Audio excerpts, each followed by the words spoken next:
He is back, Aidan Bouman, for one more year here at the University of South Dakota, play quarterback for the defending MVFC champions. I'm sure that particular title does not get old, but Aidan, welcome back first and foremost. And a year ago at this time, I'm not sure you or I really thought you were going to be sitting here having this conversation, right? All year last year, the talk was Aidan's done, he's moving on, whatever. And then lo and behold, 4 days after you guys are eliminated in the FCS semifinals, you're back. So just walk me through how that changed, why it changed, and how you ended up sitting here again. I think the biggest thing is those last few words that you said, eliminated in the semifinals. I think that stuck with me pretty hard through those couple of days that, I was trying to make that decision. I know how special this place is. Obviously this was my second school and my second chance at a collegiate career, and it was, one of the best decisions that I've ever made. And so knowing how special this place is and what we almost accomplished last year, it was just that hunger. There wasn't anything that was going to satisfy it other than coming back here, What were some of the other options you were weighing at that time? Obviously, with my dad playing, and my dream my entire life has been going pro, so that was definitely, an option. But, that's really where I thought I was going to be at. I'd gotten married, last summer, and, that's a whole nother part of life you have to weigh out. I was, starting that portion of life with your person, your partner. So, a lot of different things, played into that and all those things that I just said, but I had a great support staff. Obviously all the staff here, they supported whatever my decision was going to be, but, ultimately I made the right one. So you do make that call to come back for your last year, and a lot of fanfare. Obviously, a lot of Kyle fans were very excited to hear this, and you are the only returning quarterback of the teams that went to the final or semifinals a year ago, and so that that experience certainly breeds excitement on its own.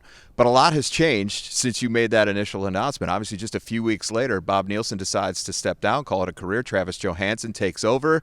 What were your thoughts then? Yeah, it was definitely a shock. I obviously, when I was recruited here, Coach Nielsen was the coach, and he was, here my entire time. So definitely a whirlwind at that point. I'm happy for him. He's had an unbelievable coaching career, and he deserves retirement more than anybody in the world. So I am happy for him. But also couldn't have asked for a better coach to step in and lead, in his spot. Johansson obviously has been here for however many years, and hiring in-house I think is a very it's not a very typical thing that a lot of teams do. So it was huge for us, and he's been unbelievable for us. It's definitely been an off season that is going to bring our team where we need to this year. It didn't stop there in terms of the change, though, of course, with all this other stuff that's part of college football, college athletics right now. Guys are moving, at times that maybe in the past you wouldn't have thought they would be moving. And I'm speaking specifically about a couple of your offensive linemen, and Bryce Henderson moves to Vanderbilt. Joe Cotton decides to go to Cincinnati. Gary Bryant, one of the top defensive players in all of FCS football, ends up going to Syracuse. And it happened sort of a blink of an eye, really. I mean, it was that quick.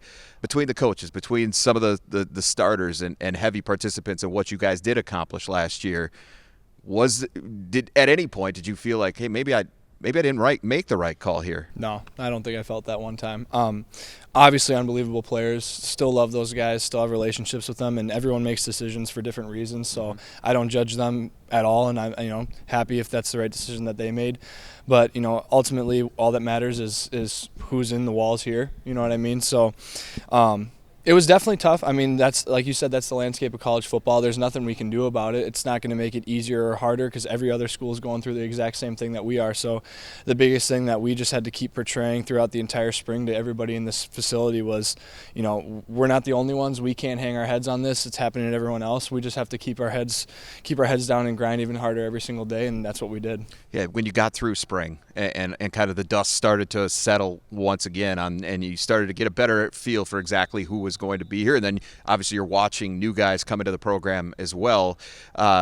did you feel like, hey, there's plenty here to make another run at this thing? 100%. Yeah. I mean, I have the utmost confidence in everybody that we ended up with, at the end of spring.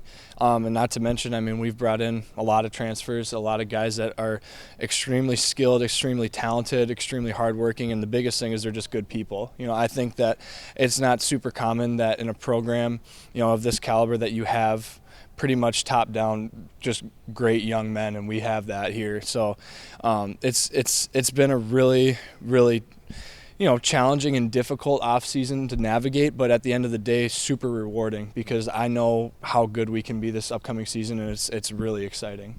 You guys have been working for a few weeks already. From what you've seen, what do you need to see by the time that you guys get ready to really get going with fall camp just around the corner? Yeah, just continuing to hone in on all the little details. Obviously, those are sometimes forgotten, put on the wayside, whatever you want to say. And I feel like that's the biggest thing that we focused on this entire winter, this entire off season, and now all these 3 or 4 weeks we've been here for the summer is details matter. Every single little thing.